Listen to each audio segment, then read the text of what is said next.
Okay, Real Housewives of Beverly Hills. Okay. I was a little bit underwhelmed. I Same. watched I don't this have a lot of notes. episode during the afternoon, which I should never do. But when I have a free moment and I don't feel like doing anything else, I'll be like, okay, I'll watch a show. But then I find it hard to pay attention. I was shocked. My only notes are I was shocked that Bose was looking up Amanda's business and trying to find negative reviews. And then I don't know. It just so, and it was the same as last episode when she made that comment about Amanda. I was like, that's so not like her. However, I just think she is really put off by Amanda. And when they actually had the conversation at that winery or whatever. Yeah. When Bose was like, we have no idea what you do. Yeah. And every time we bring up anything and try to get to know you, you just like rhyme off stats about your business. Immediately you're on the defense. On the defense. So what do you think that makes us feel like? Like we know nothing about you. We don't know why you started your business, like your goals in business, like why you do what you do. It's literally just like, I make this much money selling courses and like it's courses. Always the millions of dollars. This many people are satisfied. I wrote a book. I was on the bestsellers list, like blah, blah, blah. Yeah.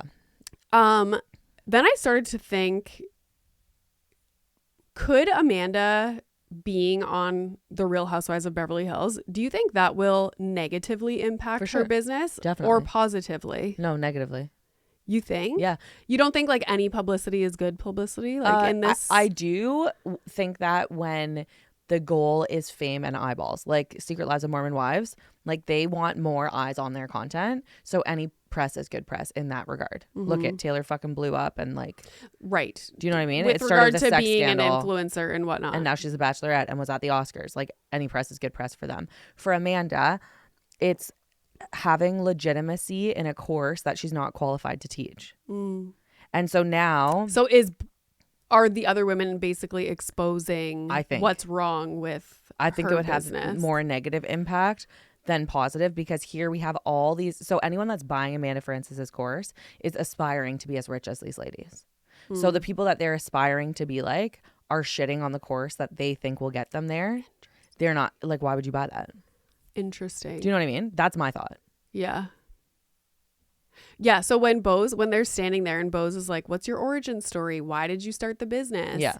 And then it cut to commercial. And in my notes, I was like, hey, is Amanda going to give an answer? And she doesn't. No, she doesn't, because she's always like, oh, I'm happy to talk about my business, but she's not happy to talk about how she got there. And or I think like that's why her it's whole scary. thing, like this episode was like, any customer, like whatever percentage of 80% of customers have rebought are repeat customers, which is unheard of in my industry. And I'm like, okay, but what the fuck do you do? Yeah. And that's why I just think like, also like, what are your qualifications? 0. Exactly. So like you're teaching people how to make money and how to manage their money, but you don't have any. And that's why Bose's point is correct. Like, should we buy her course and see what it is? Oh my God, investigate. Watch, we're like millionaires. I don't want to be mean to Amanda. I'm not trying to like no, but I'm curious because it's just very weird. Like I believe in manifestation in some regard, but like you have to be a hard worker. You don't just have to buy a course to make millions of dollars. And it's hard for me to understand how she has made millions of dollars selling digital courses. I know, because I know a lot of people that sell digital courses. Yeah.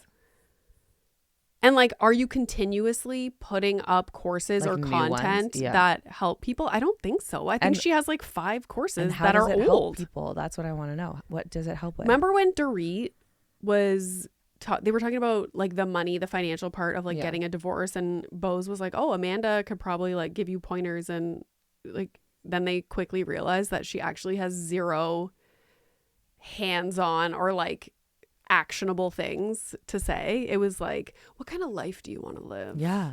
Have you seen her Instagram videos? No.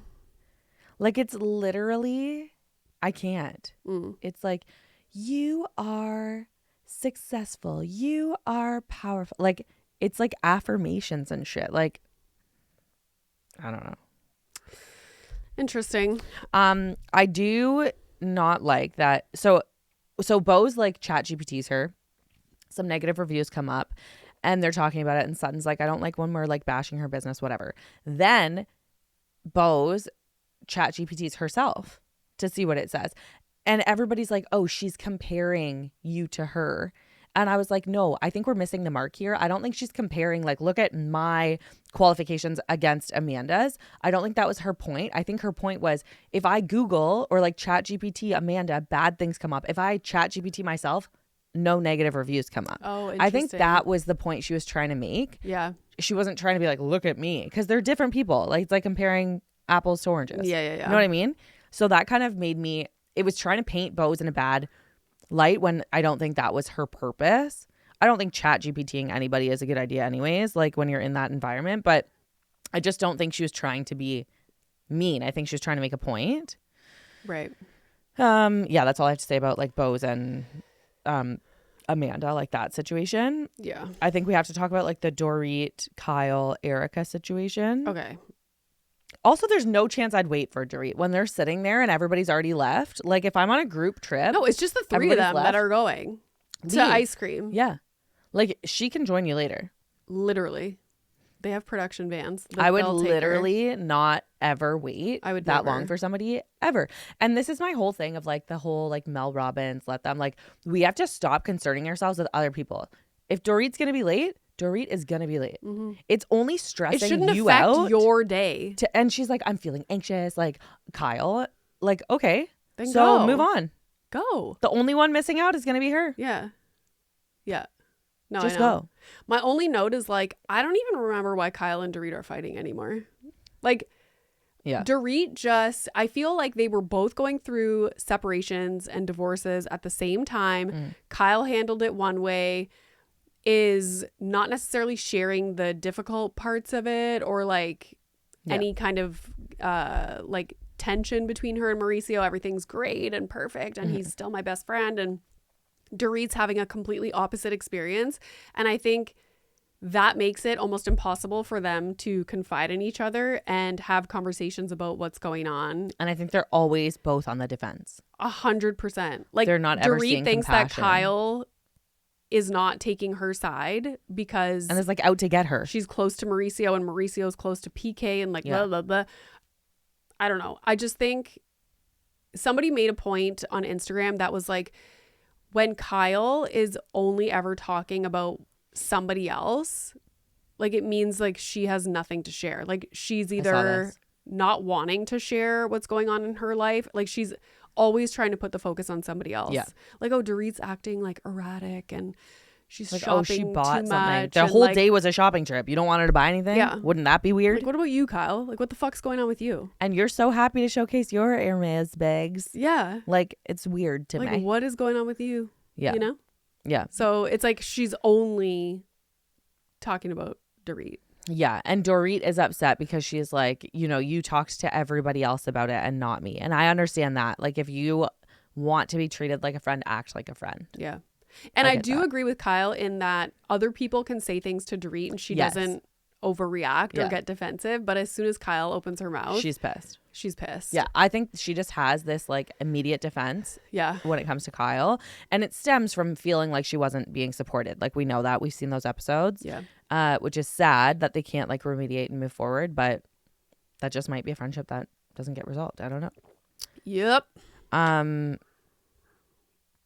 So she did say, like, I feel like this is an ambush. Do you think that was true? No. Like, I don't think people just trying to talk to you is an ambush. Agreed. You just don't want to hear what they have to say. That was an overreaction, in my opinion. And it's giving being accosted at the dinner table. Yes. Like, and calm she down. came closed-minded. Yeah. Like, she didn't say a word. They're walking. She's, like, very to herself. She even, like, moves far away from them when they're sitting. Like, she's very not into having a conversation. And I think that makes it like there was no way that conversation could have gone well because she wasn't receptive. How do you feel about her leaving there? Also, why is nobody there? It's like dead. That's true. The ghost town thing freaked me the fuck out. I was like, if I go to a place that there's nobody there, I'm leaving. Unless they didn't let people up there to film, like I'm not sure. No, because they were like, wow, there's no one here. And they're like, there's one person. Oh, yeah, that's strange. They made a comment about it, which was weird. Leaving, like, I don't know. I'd be pissed. Yeah. Because they have access to get other cars, of course. Like, it's not like they're stranded. But, like, if that's your car, like, now you have to wait. You have to walk down their stop. Like, I'd be pissed. Yeah. You were our friend. We came out together. We can go home together. You don't have to talk to us. Yeah. It's rude. And then to go to dinner and act like nothing happened. At least fucking say, yo, I was so heated. Like, I'm so sorry. I shouldn't have left you there. Simple. Yeah. No, I know. There's something going on. That's I think crazy. she just feels so like on the defense all the time. Yeah. And like, I feel sad for her. I don't know, like everyone's out to get her and judge her. And Yeah. like, there could be an element of she knows Yeah. she's doing She's in the wrong. things wrong, Yeah. and she's like overreacting with certain things. And so she has this like defense up. I don't know. Agreed. Anyways, before we get into Ick and Icon,